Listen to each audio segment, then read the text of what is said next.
На овој датум во 1790 година роден е францускиот писател и политичар Алфонс де Ламартин, чија поезија е обоена со песимистичко и религиозно расположение. Во политиката, застапувајќи слободарски идеи, бил активен од 1834 година до државниот удар на Наполеон III во 1851 година. На денешен ден, во 1833 година, во Стокхолм е роден Алфред Нобел, шведски хемичар, пронаоѓач и индустријалец.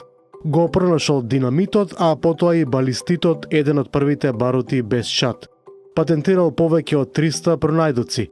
Во тестамент оставил фонд од $9,2 милиони за доделување на Нобеловата награда за вонредни достигнувања на подрачјето на физиката, хемијата, медицината, литературата, за залагањето за мир и за економијата. На овој датум во 1912 година во Унгарија е роден Џорџ Шолти, американски диригент од унгарско потекло. Се смета за еден од најголемите диригенти во светот во 20 век. На денешен ден, во 1917 година, роден американскиот трубач, пејач, композитор, аранжер и шеф на оркестар Џон Брикс Дизи Гилеспи, еден од најдобрите трубачи и импровизатори во историјата на џезот. Одиграл пресудна улога во создавањето на така наречената бибап музика. На овој датум, во 1941 година, поради загубите што ги претрпеле фашистичките единици во судирите со партизаните, германците, како акт на одмазда, извршија масовно злосторство во Крагуевац, во Србија, од 21 до 23 октомври, стрелале околу 7000 граѓани, меѓу кои имало многу ученици.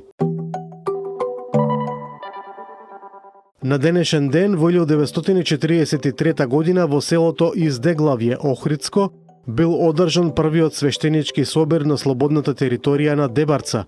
30 народни свештеници, изразувајќи ги стремежите и определбите на православното свештенство и на верниците од цела Македонија, донесле мощни значени одлуки.